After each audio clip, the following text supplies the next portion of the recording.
Bonjour, bienvenue sur ma chaîne YouTube pour les nouveaux et du coup on se retrouve dans une nouvelle vidéo. Alors on va changer un petit peu de l'aquarelle, enfin il va y avoir une part d'aquarelle mais pas que. On va changer en tout cas du format où je travaille dans un carnet avec de l'aquarelle ou sur une feuille aquarelle dans un bloc. Et du coup, je vais faire une réalisation dans un livre de coloriage pour adultes. Donc du coup, je considère ça comme une colorisation, une mise en couleur.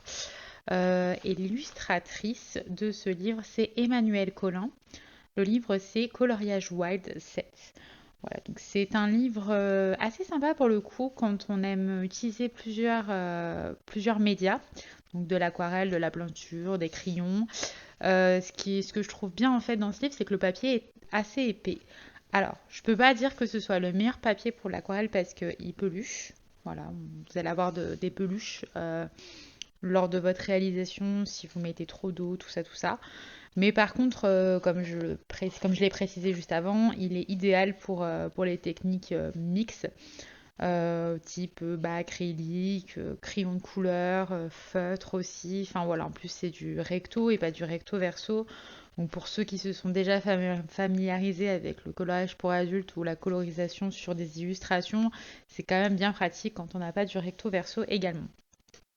Donc là, pour commencer dans ma réalisation, vous avez peut-être dû déjà le voir avant, parce que j'ai déjà commencé à papoter pas mal. Je vais commencer en fait par un embossage, avec la technique du résiste.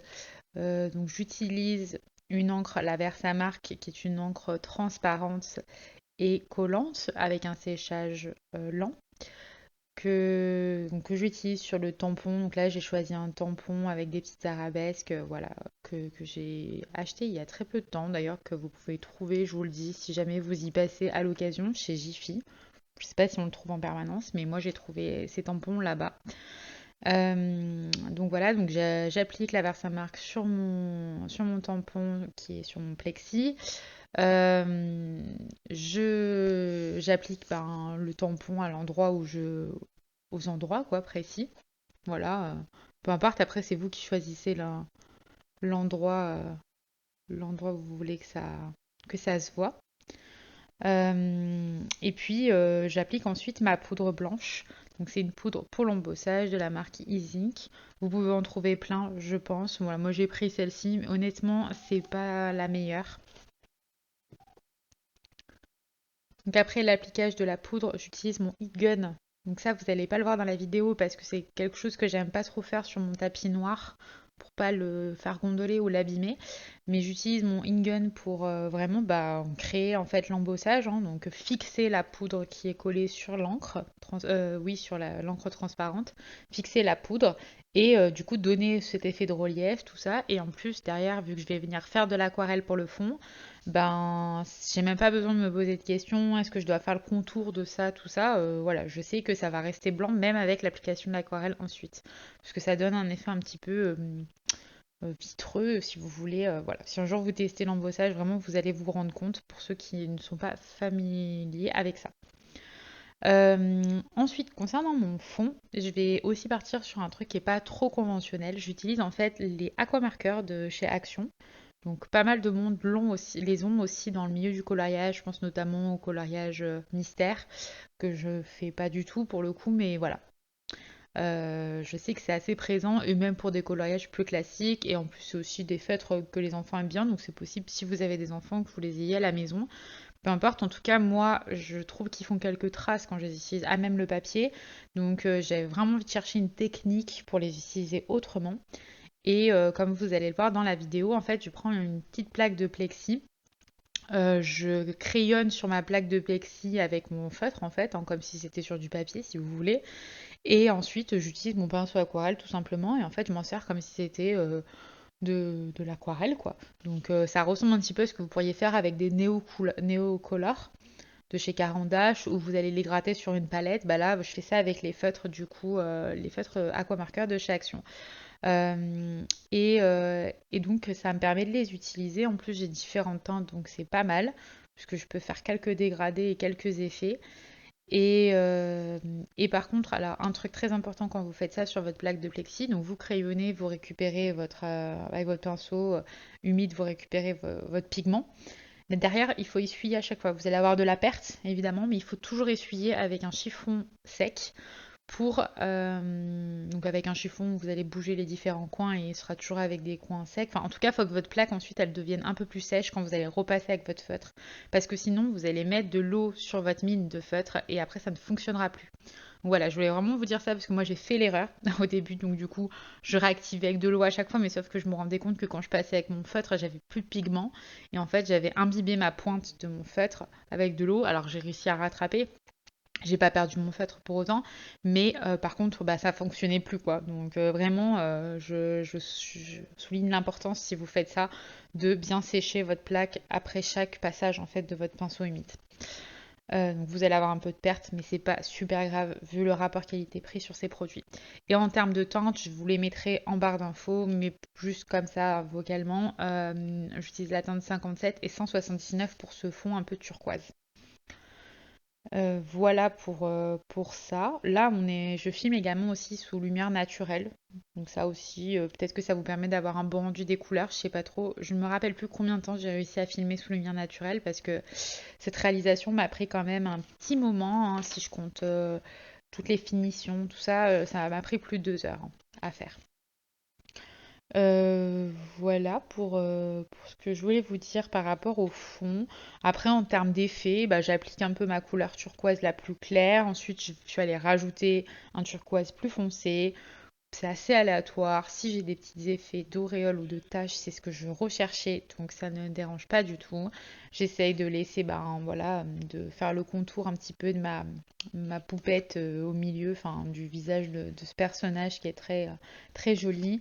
Voilà, j'essaye de faire le contour. Pareil aussi avec les branches, c'est pas évident. Donc si je repasse dessus un peu, c'est pas très grave parce que je sais qu'après je vais revenir avec un autre, un autre média, un autre produit, donc c'est pas très grave, vu qu'on est quand même sur un fond assez clair. J'ai pas utilisé de drawing gum pour vraiment tout délimiter. Si vous voulez vraiment pas vous embêter, vous pouvez, bien sûr. Enfin, après, ça prend du temps aussi d'utiliser le drawing gum, donc tout se réfléchit. Voilà, voilà. Après, concernant la peau, eh ben, je continue en fait à travailler avec ma technique des aquamarqueurs. Je vais faire ça surtout sur les grandes surfaces en fait, et du coup, j'utilise la teinte 253 et la teinte 252 pour la peau. Voilà, j'ai dû utiliser, mais je crois que je ne me le suis pas noté. J'ai utilisé d'autres teintes pour les joues, mais de toute façon, je vais pas les faire tout de suite. Là, vraiment, je fais juste la base du visage à ce moment-là. Euh, quoi d'autre? Au niveau du visage, bah, c'est tout. Je fais la base. Les reliefs, je les ferai plus tard, c'est ce que je m'étais dit, donc je laisse sécher. Et on va du coup parler un petit peu de ce que j'ai prévu donc pour la mise en couleur du reste, donc les cheveux, cet oiseau qui est posé sur la tête de cette demoiselle et les branches et tout ça, et les bourgeons. Là, j'utilise les Intense de chez Derwent. C'est des crayons de couleur aquarellables à base d'encre. Donc, c'est différent des crayons de couleur aquarellables plus classiques qui vont vous donner en fait l'aspect vraiment de l'aquarelle un peu dilué. Les crayons de couleur à base d'encre, c'est quand même très intense. Vous n'avez pas trop le droit à l'erreur parce que pour les effacer, c'est pas trop possible, même avec de l'eau, beaucoup d'eau. Ça teinte. En fait, ça teinte hein, puisque c'est une base d'encre à l'intérieur. Mais par contre, l'autre avantage, c'est que c'est très pigmenté. Donc c'est assez cool à utiliser en fait, parce que vous allez tout de suite avoir une couleur très intense. Donc si c'est ce que vous aimez, avoir des teintes intenses et pas faire 15 000 couches pour avoir ces teintes intenses, c'est cool. En plus, bah, du coup, vous avez cet effet un peu aquarellable, même si c'est pas pareil que de l'aquarelle hein, pour moi. Mais vous allez avoir un peu cet effet quand même encre que vous pouvez quand même un peu diluer. Mais voilà, tout en gardant une très bonne intensité. Pas besoin de faire plusieurs couches. Au début, je m'étais dit, je ferais peut-être 2 couches pour l'oiseau notamment. En fait, j'ai laissé tomber parce que je me suis dit, mais c'est bien, j'ai du contraste. Et si je refais des couches, j'ai peur de trop unifier tout l'ensemble et de plus trop avoir les contrastes que j'avais là. Mais voilà, en tout cas, les Darwin Intense, bah, comment les utiliser, comment moi je les ai utilisés là dans cette réalisation.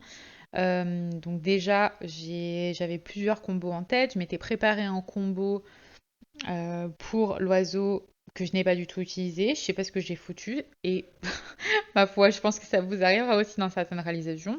Je m'étais noté, je ferai ce combo, je ferai ce combo. Alors, je fais pas pareil quand je filme que quand je suis en mode tranquille parce que je me note pas forcément les choses. Je fais un peu plus au feeling. Mais peu importe. Enfin, là, je m'étais dit, je vais faire un combo couleur sur l'oiseau. Et je ne suis pas du tout partie sur ce que j'avais prévu, donc c'était plutôt dans les teintes de bleu, de turquoise, et ça devait un peu ressortir par rapport au fond parce que ça allait être plus intense, mais quand même rester en harmonie avec ce turquoise dans le fond. Mais j'ai pas du tout suivi mon truc de base, je sais pas. Je les ai crayonnés, hein, je les ai swatchés ces crayons, je me suis même noté les teintes, mais je suis pas partie là-dessus. Du coup, pour les branches et pour l'oiseau, j'ai utilisé les mêmes combos couleurs. J'ai utilisé du coup la teinte. Alors attendez que je me trompe pas. Ouais, la teinte mostarde, willow et oak. Donc les teintes c'est 1700, 1900 et 1730. Bref, je vous mettrai tout ça en barre d'infos aussi. Donc voilà, en termes de compo, du coup, c'est trois teintes. Donc il y a une teinte un peu plus claire, une teinte un peu plus chaude et rouge, et un brun vraiment foncé pour délimiter, faire les contrastes. Là, au niveau de l'oiseau, j'ai vraiment suivi les ombres, parce que ce que j'ai pas précisé aussi, mais dans ce livre, on est sur du grayscale. Donc ça veut dire que vous allez pas avoir juste une illustration avec les contours du dessin. En gros, vous allez avoir aussi un ombrage, ce qui vous aide clairement à placer vos ombres. Donc ça, c'est super aussi. Si à côté, vous faites de l'aquarelle parce que ça vous entraîne au placement des ombres. Voilà, vous serez plus à l'aise avec ça. Donc c'est vraiment le point fort aussi encore de ce livre, mais c'est pas le seul à avoir du grayscale et j'en ai d'autres. Donc à l'occasion aussi, quand je reviendrai vers de la colorisation parce que j'en fais pas tout le temps. J'ai vraiment réduit mon rythme là-dessus, mais quand j'en ferai, je vous montrerai si je suis partante. Voilà, si j'ai un livre en tête, donc c'est pour ça que je vous dis ça. Donc j'étais sur les combos, je vous expliquais comment j'avais fait l'oiseau et j'ai suivi les ombres. Voilà, trois teintes seulement. Voilà, voilà. Ensuite, je suis passée aux cheveux, je pense. De toute façon, je sais pas trop si je vous dis tout dans l'ordre, mais au moins vous pouvez voir quand même ce que je suis en train de faire dans la vidéo, parce que je sais que je préparais le montage pour vous donner un max de visu. Et donc après, concernant les cheveux, je me reconcentre. Donc les cheveux, j'ai utilisé, pareil, trois couleurs, un combo de trois couleurs. Ce serait rare que j'aille à plus que trois couleurs, mais là du coup, c'est la teinte Grid Paint, du coup, donc Paint Gray en anglais, Ink Black et Indian Ink. Donc le grid paint, c'est un gris plus bleuté. Et le Indian Ink, je crois que c'est le gris foncé, on va dire. Et le Ink Black, c'est vraiment le noir. Et j'ai fait ses cheveux avec ces trois teintes. Voilà. Alors, il me semble qu'en termes de pinceau aussi, j'ai un peu bugué. Dans le sens où je voulais aquareller. Enfin, j'avais besoin d'avoir deux pinceaux en fait pour vraiment faire l'aquarellage, je sais pas si ça se dit, ou en tout cas pour diluer mes coups de crayon au niveau des cheveux, j'ai besoin de deux pinceaux, un pinceau très fin pour avoir un truc un peu dilué, mais voilà, que ça casse pas trop mon trait, et un pinceau plus gros pour vraiment diluer des plus grandes zones aussi, parce que sinon j'allais rester trop sur un côté crayon. J'ai même failli à un moment me dire je vais rester à sec. Mais non, j'ai quand même aquarellé parce que avec tout l'ensemble ça allait mieux. Donc voilà, je vous mettrai aussi les teintes, enfin le numéro des teintes, tout ça en barre d'infos si ça vous intéresse. Euh, voilà, voilà. Après, en termes aussi de technique, euh, et ça c'est général, allez plutôt du plus clair au plus foncé, surtout avec les crayons Intense, ça vous évite d'avoir des loupés, de vous lancer trop vite sur du foncé, et puis après, pour éclaircir, à part une peinture avec une pigmentation et une intensité forte. À part ça, il n'y a pas grand chose aussi, ou des crayons très cireux.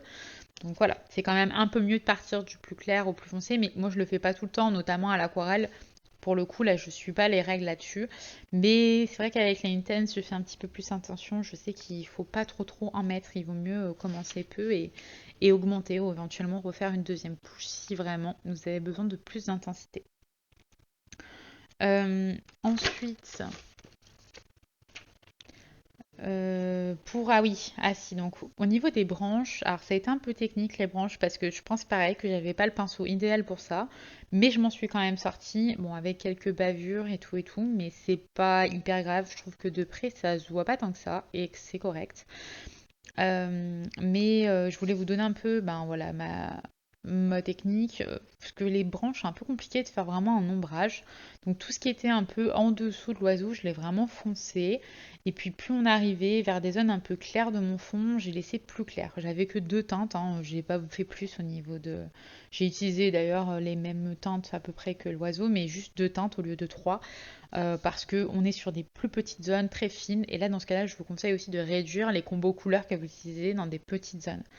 Après, pareil, vous faites comme vous voulez. Si vous voulez avoir trois combos couleurs sur les branches, vous pouvez le faire. Moi, c'est juste que je me suis dit comment je vais caser trois couleurs et qu'on verra et comment on va voir ces trois couleurs en fait. Je sais pas si vous voyez ce que je veux dire, mais et après, donc pour les petits bourgeons, j'ai utilisé qu'une seule teinte. Je me suis pas trop embêtée parce qu'en plus, vu que je l'humidifie après, je savais que j'allais avoir un peu cet effet de couleur, ou enfin voilà, cet effet un peu dégradé. J'ai utilisé la teinte Iron Green. J'ai pas le numéro en tête, mais si je me le retrouve, je vous le donne aussi en barre d'infos. Euh, voilà, j'ai dû utiliser aussi un pinceau à réservoir à un moment dans l'histoire. Je sais pas si je l'ai gardé tout le long. C'est pas ce que j'utilise le plus, mais c'est vrai que ça s'utilise bien avec les crayons aquarellables. Donc bon, c'est à avoir dans son kit, un petit pinceau réservoir quand même. Mais c'est vrai que moi je suis très adepte des pinceaux aquarelles de base, enfin, ou pinceaux plus classiques. Pour le visage, je vais revenir là-dessus. J'ai utilisé la teinte Old Rose et la teinte Fruit Pink dans les Aqua Markers. Je vous donnerai les teintes également. J'ai commencé, je sais plus trop laquelle est la plus vive. Bon, je sais plus dans quel sens, mais voilà, j'ai essayé de diluer un petit peu au niveau des joues et je trouve que le rendu est pas trop mal. Peut-être que mon placement à droite est pas génial, mais bon, enfin, voilà. Je suis pas allée jusqu'à retoucher, c'est pas super grave. Ça faisait déjà un petit moment quand même, hein, même quand j'étais au moment de, enfin, quand j'étais à l'étape, pardon, des joues, ça faisait un petit moment que j'étais sur cette réalisation, donc on s'auto-analyse après, mais sur le moment, on retouche pas tout et voilà. Après, ça dépend de son niveau perfectionnisme, hein, bien évidemment. Les ombrages au niveau des visages, pareil, vous suivez un petit peu le grayscale, ça va vous aider évidemment. Voilà, après là, il n'y avait pas beaucoup à faire parce qu'en plus, en transparence, on voyait un peu les ombres. Donc vraiment, quand j'ai fait ma première couche, après le reste, ça a été un peu de détail. Euh, et puis, ah oui, les cils et les lèvres. Les cils et les lèvres, j'ai fait quoi? Je ne sais plus trop ce que j'ai fait. Bah, alors, les lèvres, je me suis complètement loupée, mais je l'ai rattrapé un petit peu hors vidéo parce que ça a bavé. Je sais pas ce qui s'est passé. Je pense que mauvaise réaction avec les couleurs que j'avais utilisées plus le papier. Je l'explique pas super bien, mais voilà. Donc j'ai rattrapé un peu avec des crayons et ça passe. Mais je les voulais pas aussi foncés. Enfin, je voulais pas ce rouge en fait. Je voulais une couleur plus douce. Mais au final, c'est pas trop mal. Donc ça va. C'est juste un peu frustrant sur le moment. Mais vous connaissez ça si vous faites un peu des activités artistiques. Euh, et pour les cils et pour ouais, alors j'ai utilisé à sec un peu, j'ai un peu humidifié quand même pour les sourcils, voilà, je m'en rappelle. Et pour les cils, vous pouvez faire ça avec un stylo feutre très fin, type ah, j'ai pas les noms en tête parce que j'en ai que deux de toute façon, ils sont pas compliqués à mettre en tête, mais ouais, avec un stylo noir, je vous mettrai aussi la référence. Mais de toute façon, j'utilise toujours le même, donc à l'occasion, vous le verrez peut-être en vidéo aussi, dans de futures vidéos, pour mes contours, tout ça. Et là, c'est vraiment une ligne très très fine et ça vous permet de dessiner un peu les cils. Vous pouvez aussi faire ça à l'aquarelle si vous voulez. Enfin, c'est à vous de voir. Moi, j'ai fait au plus simple par rapport aux retouches et ouais, aux retouches finales, au point de lumière, au côté un peu sombre que j'ai pu mettre dans cette réalisation, dans cette mise en couleur. Euh, et puis, oui, donc après, donc les petites retouches que j'ai fait pour les lèvres. Ah aussi, j'ai mis un peu de crayon blanc sur l'oiseau à la fin, donc ça c'est plutôt au niveau des finitions. Et enfin sur mon fond, j'ai rajouté un petit peu de papier marbré, bleu, marron, parce que ben, les couleurs, en fait c'est presque ce papier un peu là qui m'a inspiré d'ailleurs le combo couleur, j'ai l'impression. Mais voilà, parce que je trouvais que ça allait bien matcher avec le reste. Et, euh, et que ça allait rajouter un petit truc en plus, quoi. Ça aurait été très simple et ça aurait été sympa aussi. D'ailleurs, ça m'aurait plu sans. clairement, voilà. Mais en rajoutant ça, c'est une manière un petit peu d'ajouter un petit effet scrap sans que ce soit vraiment du scrap parce que j'ai pas mis 50 stickers, même si ça peut être très beau avec 50 stickers, attention, hein. Mais voilà, là je voulais vraiment apporter une petite touche. J'avais déjà en plus mon embossage avant, donc je voulais pas que ça fasse trop. Mais ce papier-là apporte une petite, voilà, un petit truc en plus parce qu'il fait vraiment un rappel des teintes que j'ai mis dans l'oiseau, enfin que j'ai voulu mettre. Donc voilà, c'est vraiment sympa. Et après, pas de technique particulière pour l'appliquer ou vous faites comme vous voulez. Vous pouvez le déchirer à la main, vous pouvez le découper au ciseau, vous pouvez le découper avec un ciseau cranté qui vous donne des formes. Ça, c'est vraiment comme ça vous chante. Moi, je fais pas mal en déchirant, parce qu'en plus, je trouve que c'est un côté un petit peu relaxant. Qu'est-ce que j'ai pu rajouter? J'ai rajouté aussi des points de lumière au stylo blanc. J'utilise un stylo blanc de la marque Sakura. Voilà. Et puis, bah, c'est pas trop mal. En soi, c'est déjà suffisant parce que, comme je vous ai dit, ça m'a pris plus de 2 heures. Et puis voilà, tout simplement. Donc j'espère que cette vidéo vous a plu, que vous souhaiteriez d'autres vidéos dans des illustrations comme ça de livres en fait, de mise en couleur, livres de coloriage pour adultes, hein, comme vous voulez. Si voilà, j'en ferai pas tout le temps, mais si en tout cas c'est un format qui plaît bien et en plus c'est un format un peu différent du format où je vais faire soit du art journal, soit de l'aquarelle. Bon, écoutez, si ça peut plaire, je suis partante moi aussi pour en faire de temps en temps. C'est un petit peu plus long pour moi à filmer parce que beaucoup d'étapes quand même. Mais après, c'est vrai qu'on est vachement aidé par le fait qu'il y ait déjà une illustration et en plus, je trouve ça encore mieux quand on a les ombrages aussi. C'est pas de la triche, c'est de l'aide, clairement. Et en plus, voilà, c'est hyper adapté aux débutants pour le coup. Et ça, c'est vraiment cool.